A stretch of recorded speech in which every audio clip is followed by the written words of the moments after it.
days at the stick. From who's got it better than us to brick by brick. It's always the 49ers way, from offseason to game day. Yeah, we talk back. It's the 49ers Cutback.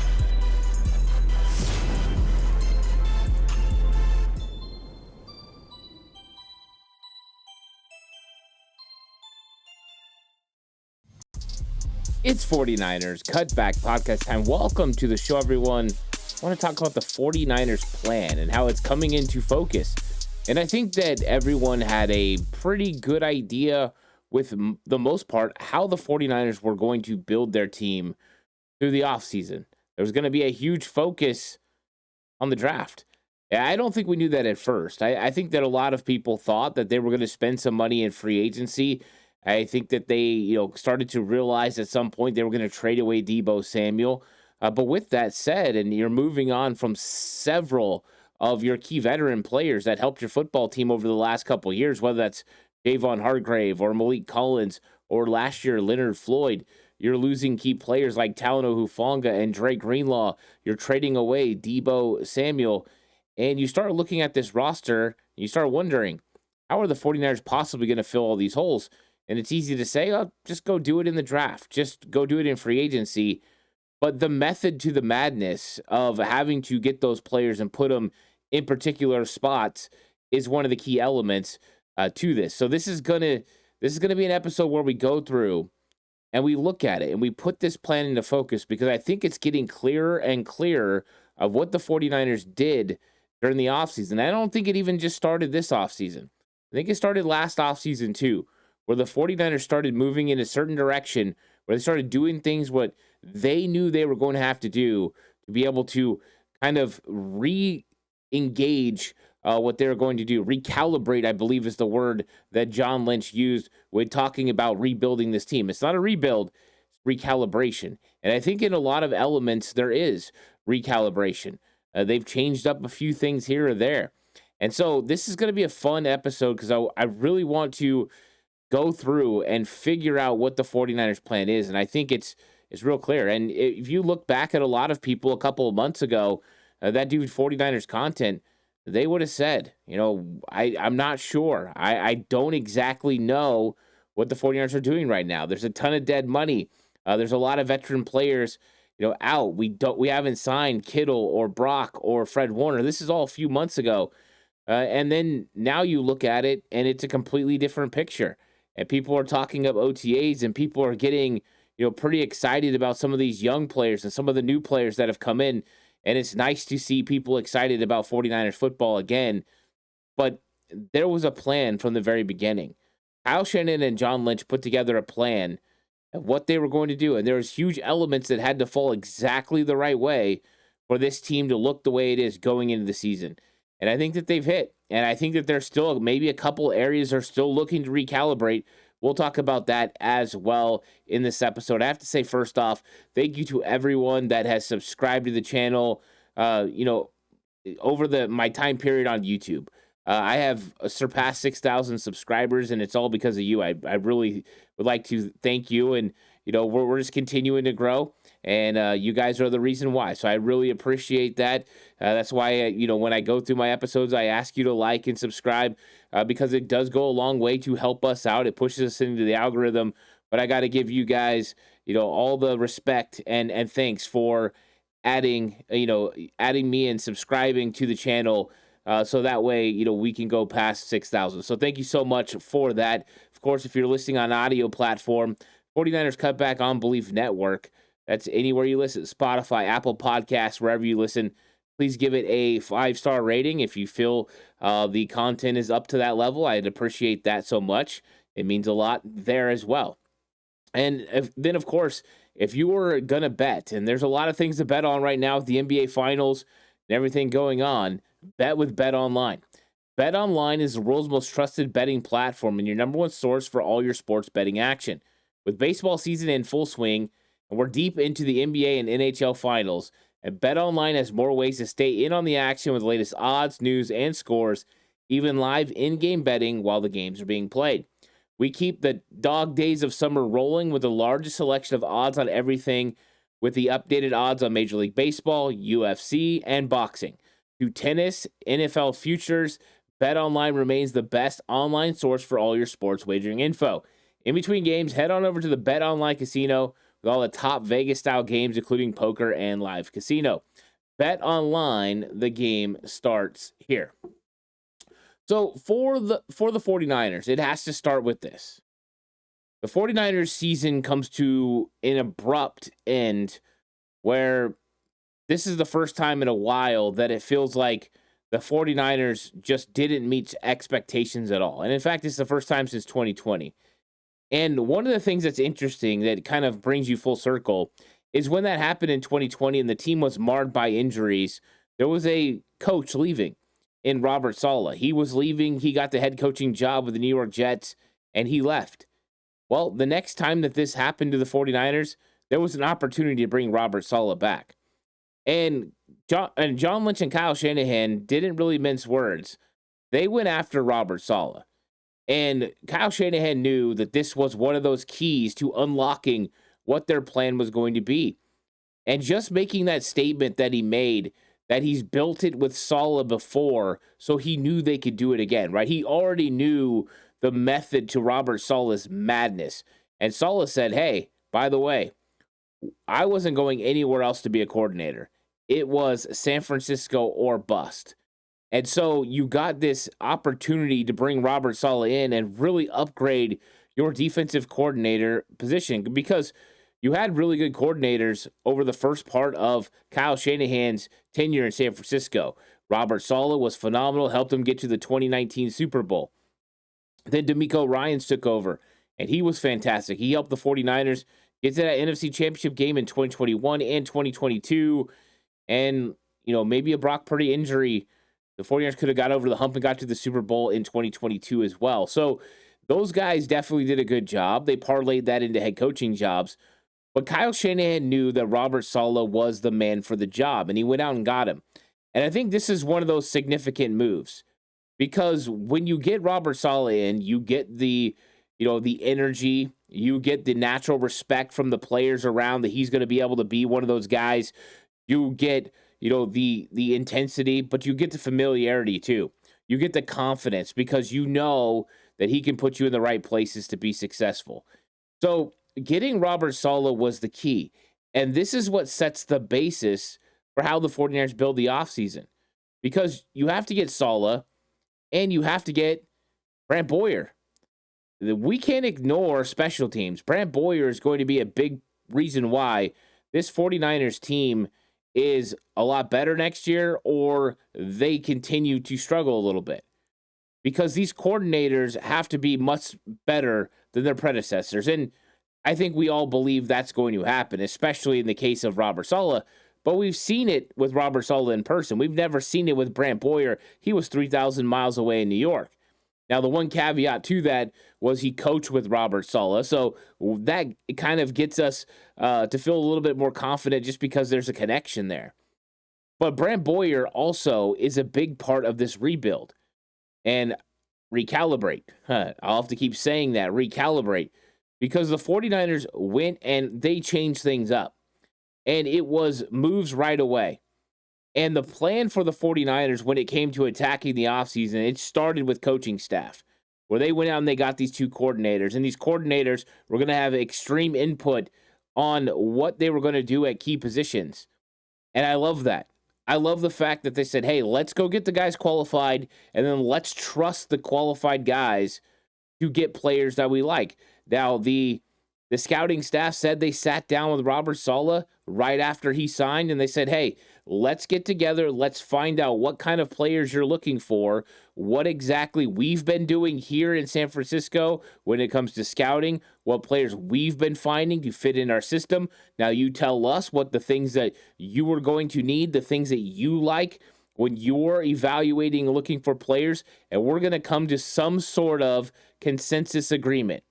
And they did. And they said it was real easy. Tariq Ahmad said they came to a conclusion real fast, that they figured it out, and they were both on the same page when it came to what they were looking for when it came to players in the draft, players in free agency.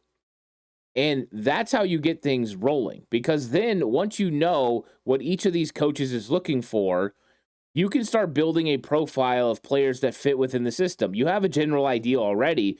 You've been running the same offense, you've been running the same defense since 2017. Now it's evolved, things change with every piece. You kind of evolve your offense or defense, right? Debo Samuel leaves, this offense is going to evolve, but they were prepared for that. And we'll talk about the offense in a second. But when you look at the defense and the plan, it looked a little rough at first because Robert Saleh came in and took over a defense at the time that still had Talanoa Hufanga. It still had Dre Greenlaw. It still had Malik Collins and Leonard Floyd. All those were players that ended up leaving in free agency or were released and went elsewhere. I would like to think that Robert Saleh had some input on that, and I think he did. I think he said, hey, you know what? We can potentially move on from this guy. And I think the 49ers were very smart in the way that they evaluated the draft. Okay. We can let go of a player like Leonard Floyd because we know we have a top 11 draft pick that we can address defense with. And the whole point of the process has been to rebuild the defense in Robert Saleh's image, the way that he wants this defense built. And what exactly does a new age Robert Saleh defense look like? Because this isn't going to be the same incarnation of defense that you saw from 2017 to 2020. And even in 2020, he evolved because of injuries. But he's went out and experienced a lot when it came to coaching the NFL, being a head coach. He understands what it takes right now with some of the trends and some of the things are changing when it comes to offense. So he knows what he needs to do to add certain players at key positions and get them where they need to get. So the 49ers let go guys in veterans in free agency. And yes, it was a lot of it, I'm sure, was to kind of clear the books when it came to salary. Yes, it also was to get younger, and it was also to get certain things in certain places. One thing that we can say about Robert Saleh's defense and the additions that they've had on defense is they've upgraded speed on defense. And it's not like the 49ers were without speed, but there were definitely a lot of question marks when it came to certain players on this football team when it came to speed. I mean, look no further than the Will linebacker last year, Devondre Campbell. He was slow. He was slow-footed. He had to rely on instincts just to get there in time, and a lot of times that didn't work. They still had D. Winters. I mean, D. Winters is hyper-athletic, but they go out and they bring in Nick Martin. And why is that significant? Because of what they did on the front. Both defensive tackles that they drafted are not just large. You know, CJ West, the smaller of the two at 6'1", 317. How many people say 6'1", 317 is small, first off? But then Alfred Collins is 6'5", 330 pounds. But they're both hyper fast and athletic. So you're not losing the athleticism you had with Malik Collins, that you had with Javon Hargrave, that you coveted within this 49ers defense. That speed and agility that you had out of DeForest Buckner and Eric Armstead, that you coveted having those players that could put pressure on the inside, who could stop the run, but were athletic enough to get in there and make some plays. And of course, Buckner wasn't a great run stopper, but you see the method to it. Now, the problem with having Malik Collins and Javon Hargrave last year, they couldn't stop the run, which meant it was difficult for linebackers, because when they get dual block, they get pushed back into the second level. But the 49ers weren't done. They got Mikael Williams. They got that edge presence, somebody that could set the edge in the run game. And the 49ers defensive plan was real simple. We're going to get very big and fast on the inside, and we are going to get very strong on the edge when it comes to setting the edge against the run game. And then we're going to get linebackers that are hyper fast. When those defensive linemen eat up blocks, you want to duo these guys? That means you're putting 4 offensive linemen on 2 defensive tackles. If you don't get a push into those linebackers, that's going to leave open holes and windows for those linebackers to come downhill and make plays in the backfield. So then what do you need? Hyper athletic linebackers that only can make plays in the backfield when it comes to negative plays, but can also run with talented running backs and tight ends out of the backfield and cover. And they got it because they got Nick Martin. They got D. Winters. This is evaluating the players you have while evaluating players on the open market or in the draft and getting guys that you like. But not even done there. You can see it a little bit further with the addition of Chaz Surratt, another hyper athletic linebacker who's played for Robert Saleh. And you see that speed is an emphasis. Sorry. You've got Renardo Green playing on the outside. He's got enough speed, right? You add Marquise Siegel at safety to upgrade your speed. The 49ers have upgraded speed all along the defense. Even guys like Richie Grant, right? Jason Pinnock, Richie Grant especially, a little bit faster than the guys you've had at safety before. So speed has been a overall plan for the 49ers defense. Let's get big up front. Let's get guys who can move, that can pressure you laterally, can also get pushed, but can hold up against double teams, and then the linebackers can roam free. It's a tried and true way of getting about it. But they're not even done with that, because not only was it about speed, but it was also about intensity, physicality, stopping the run, a dog mentality. Upton Stout, Deommodore Lenoir, those dudes are dogs. Malik Mustafa, an absolute dog. Like, these guys are about getting physical and getting downhill. And that translates into the interior defensive line as well, where CJ West has that mentality as well. Mikael Williams, Alfred Collins, these dudes are some of the best run stoppers in the league. Nick Martin's a dog. You know, that goes along with Fred Warner. So you added these guys. And then you had to add an extra element to your defense that you were missing. The 49ers didn't have a pass rush specialist. And we've seen this work for Robert Saleh in New York. We've seen him work in San Francisco in 2019 with D. Ford. This is something the 49ers have often put in their defense, and it works. Get a guy that's a base defensive end that can set the edge well. In this case, Mikael Williams. You wait for third down, you bring in Bryce Huff, and he gets after the quarterback. And it doesn't mean that Mikael Williams can't rush the passer or won't get sacks. It just means right now he doesn't have that pressure to do it from the outside. Sometimes they can move him inside. Now you're optimizing your talent. So the 49ers got a distinct plan. And part of that had to go with stopping the run on third down and getting off the field, right? Getting pass rush on third down to be able to get off the field. And then also getting stops in the red zone, which was a huge problem for the 49ers last year. They gave up touchdowns on 68% of the snaps last year in the red zone. It was one of the worst in the NFL. It was atrocious. So the defensive plan was real simple. Let's get big. Let's stop the run. Let's get a mentality of attack, and let's get guys who can absolutely fly around.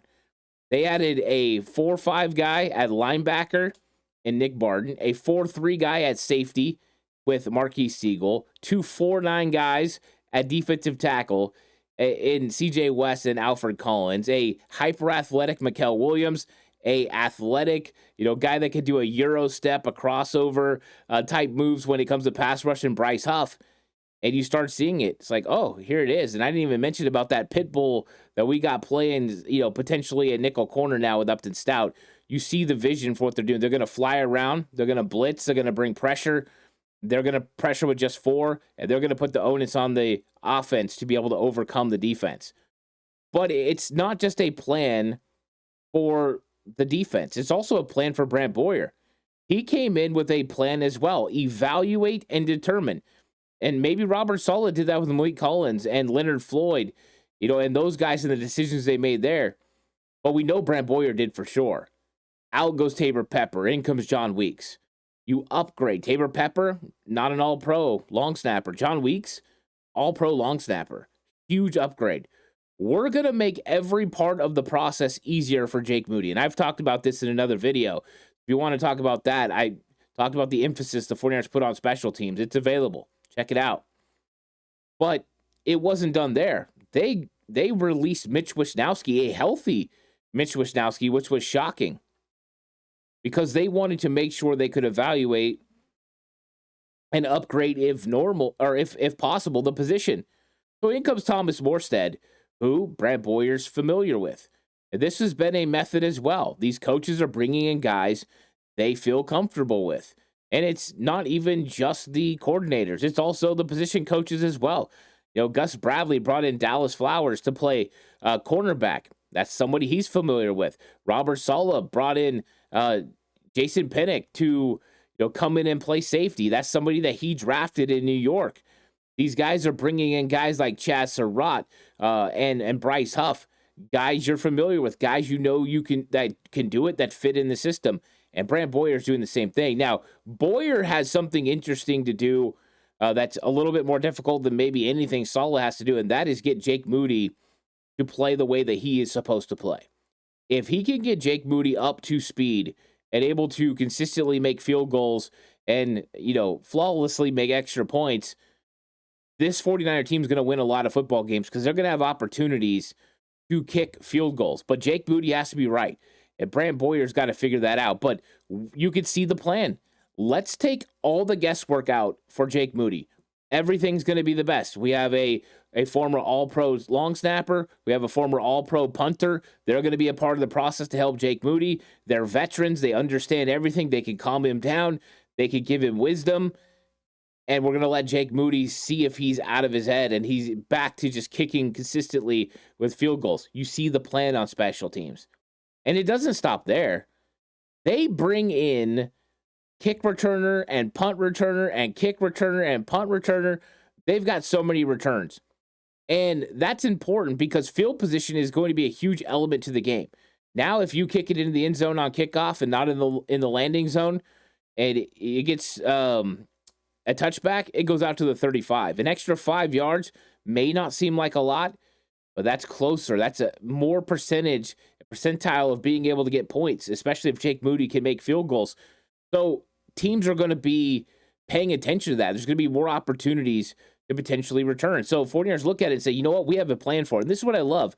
Everything makes sense for what the 49ers are doing when it comes to hiring coaches, when it comes to their plan, the players that they're picking. It all lines up. And they go out and they draft Junior Bergen. And that is a interesting one, but it's somebody that Boyer had conviction on. But they weren't done. They've brought in Malik Knowles now. So Malik Knowles is another kick returner. He was very successful in college at Kansas State. He's been around the league, suffered a couple injuries over the last couple years. Now he comes in because Trent Taylor's out. That's going to give him an opportunity to potentially do something. So they get another one there. They also brought in Dallas Flowers. Dallas Flowers was another return guy. You have guys that are another kick return guy. You have other guys as well that have handled it in the past. A guy like Isaac Garendo, Patrick Taylor Jr., competition all over the place. I would even probably throw out Israel Abanikanda as well as another guy that's a part of that in that mold. So you see what they're doing when it comes to returners. But they also added the aforementioned Chaz Surratt, who's going to be a special teams force as well, who played for Brant Boyer. Luke Gifford, who you bring over the former special teams coordinator for the Tennessee Titans, and he brings with him John Weeks, the long snapper, and Luke Gifford, who is a very talented special teams player. You have two really good special teams linebackers now. And you also didn't stop there because you added Saron Neal, who's also known for his special teams around the league. The 49ers are grabbing guys that fit. They're grabbing guys that are going to be special teams nightmares for opposing teams. So you had a plan on defense. Let's get bigger. Let's stop the run. Let's get faster at linebacker and on the back end. And let's get nasty. Let's find guys that want to get after it. And I think that this has been highly successful. And it started with Kyle Shanahan saying, this is what it's going to take to build out these other two parts of my football team. I need to get the right coordinators to be able to handle it. Boom. Robert Saleh. Boom. Brant Boyer. And ever since then, you've seen the plan unfold. It hasn't unfolded like we've wanted. It wasn't big names in free agency. It wasn't, flashy trades at first. It was slow and steady. They were moving slow. They were signing some depth pieces. They were signing some special teams guys. And everyone's wondering what's going on. And then all of a sudden you look and they've got a structure. They go in the draft and they draft 11 players. You're looking at it, you're like, wow, they filled a ton of their holes now. Then they go out and they're strategically grabbing guys. We're going to go get Andre Dillard, and he's going to be our swing tackle because Jalen Moore's gone. We're going to, go out and get a tight end that's going to help this team in Luke Farrell. And we've had, Coach Chris Furster talk about how much he loves Farrell. And they go out and they get Mac Jones to be a more consistent backup behind Brock Purdy. So you can see it's not just that Robert Saleh and Brant Boyer are putting together a plan, but so is Kyle Shanahan. And that plan was, number one, we need to get another tight end because this offense can't run the football as successfully without a good blocking tight end like Charlie Warner. So they got Luke Farrell. And that is going to help change the game for the 49ers. Number one, it can allow George Kittle to go out for more passes, which we all want him out there making plays. He's one of your biggest playmakers. Number two, the more effective your run game is, the more simple that converting on second and third down is going to be. Those are more convertible downs when you're running the football consistently. Take some of the pressure off of the offense. So the offensive plan wasn't as significant as the defense and special teams because it wasn't as bad. But you had to replace Deebo Samuel. But the 49ers started last year when they drafted Ricky Pearsall. They got a guy that they felt could play Z. They re-upped Jawan Jennings last offseason so he would be able to play. They got those guys in. They went and got Demarcus Robinson, who's going to be a consistent X. Yes, he might miss the first few games. He's going to be able to step in, though. And that's going to be a formidable group. You also added speed last year. We talked about the speed on defense. One of the trends in the NFL is to get fast. We've seen speed kills, and that's been a thing that's been around football forever, right? Speed kills. They got Jacob Cowing last year. We were all high on Jacob Cowing, what he could do within this offense, what Kyle could do with him. And then Jacob Cowing was kind of missing in action. But there are strides, and we've heard a lot. Leonard Hankerson talked about him and Ricky Pearsall came in, way early on in the process. They've been in the building working out. We've seen Jacob Cowing put some size on. George Kittle commented about that he looks more NFL ready, right? Got more of that NFL body. That's what happens when you go from rookie to sophomore. You understand what has to happen. I got to put on size without losing speed. Here comes a lot of lean muscle and a lot of working out. And I think Jacob Cowing did that. And now we're starting to hear, right, some of the fruits of that labor. He's out there making one-handed catches, which we all saw the 49ers post. He's running good routes. Brock Purdy alluded to the fact he's leading in some of these drills. And that's what happens when you're going to be a top dog. It should be Jawan Jennings and Ricky Pearsall right now. But Pearsall's out with an injury. And Jacob Cowing's ready to go. So they didn't just stop there, though. They added even more speed when you're looking at this wide receiver room with Jordan Watkins. There is another way to look at this is the plan is still in focus. We need a speed element to go with your consistent get open guys in Jawan Jennings and Ricky Pearsall and Demarcus Robinson. And they're instituting that. So they fixed the run game by putting in Farrell, right? Getting a healthy Christian McCaffrey back. They did that. They didn't really invest in offensive line. They felt comfortable with Ben Barch. We're going to find out if that works, but that is on par with what the 49ers do. Now, one thing I did find interesting from something Chris Furster said, he said he told every single one of his offensive linemen to go get faster, more athletic during the offseason, more agile. And that's an interesting statement because that really hasn't been a problem for the 49ers when you think about it. It's been speed and athleticism. It's been more anchor and being able to get a push at the point of attack. So that was an interesting statement. But the 49ers plan hasn't changed. They're going to run establishing the outside zone. They're going to run play action coming off that. Yes, there'll probably be more Brock Purdy in the shotgun because that's something he does well. But they've got a plan for it to get guys open. And so you've seen them strategically do it. And then I love that they're going after bigger tight ends. Or I'm sorry, bigger wide receivers. They had Chris Conley last year. He's pretty much the biggest guy not named Jawan Jennings. But just listen to the names they went out and got to be a support to Jawan Jennings this year. Just in guys they've added. They added Isaiah Hodgins, another big wide receiver. They added Isaiah Nair, a big wide receiver. Malik Knowles, a big wide receiver. That's to go along with the guy you already had on the practice squad last year in Tariq Owens. These guys are all over 6'2".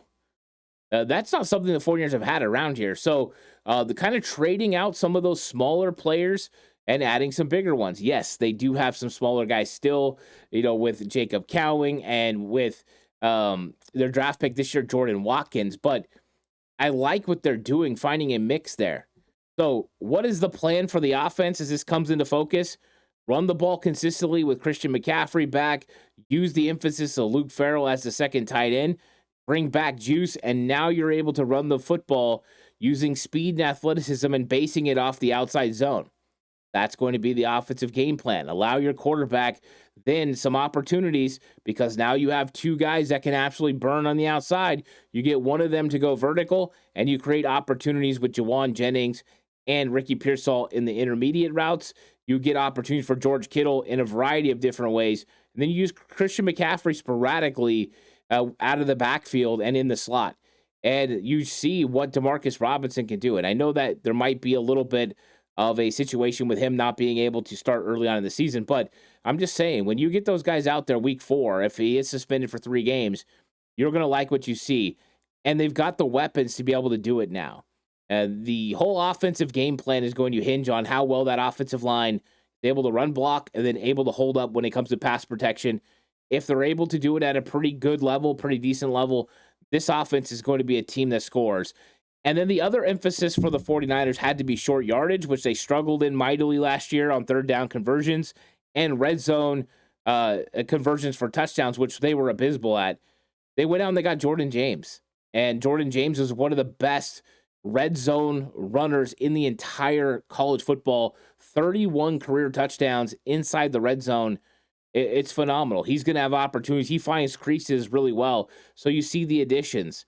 So this was the plan. It started with Kyle Shanahan having a vision for what this team needed to look like, going and finding the proper coaching staff that he could grab. And yeah, he got Robert Saleh, a guy he was familiar with. That's a smart move. Then you got the staff together, the coaching staff together with the scouting, and they put together a plan to go locate the players the 49ers needed.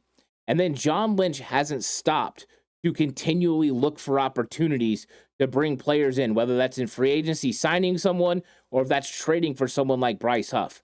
They're putting it together when it comes to plan. And on defense, the defense is going to stop the run using physical, athletic individuals and linebackers that can absolutely run. And then on the back end, we're just going to have absolute dogs that are going to come up, smack you, and put pressure on you at all times. And with the special teams, we're going to win in field position. We're going to get all these returners out there, and we're going to have a competition. Whoever the best returner is going to help us get good field position, and that's going to help Jake Moody because he's going to have more opportunities for field goals. So we've taken the guessing out of it. We've got John Weeks. We've got Morstead. We're going to be set there. No more question marks when it comes to that battery of kicker, punter, and long snapper. Still a question about Jake Moody right now, but they're hoping to answer it. So the plan is in focus. We know what the plan is now. Now they got to execute. Now, could there still be some tinkering? Absolutely. That's John Lynch's job to continue to tinker. So it's a fun one. Let me know what you guys think about the 49ers plan. Have they executed it to perfection? Let me know in the comment section down below. Once again, thank you guys so much for helping me get to 6,000 subscribers. I really appreciate it. And if you haven't subscribed yet, if you think I've earned it, please give me a subscription. I really appreciate it. If you're listening to audio platform, 49ers Cutback on Believe Network, please give it a 5-star rating. This episode was brought to you by Bet Online. The game starts here. I'll catch you guys in the next one. Until then, stay safe. Remember, the right way is always the 49ers way.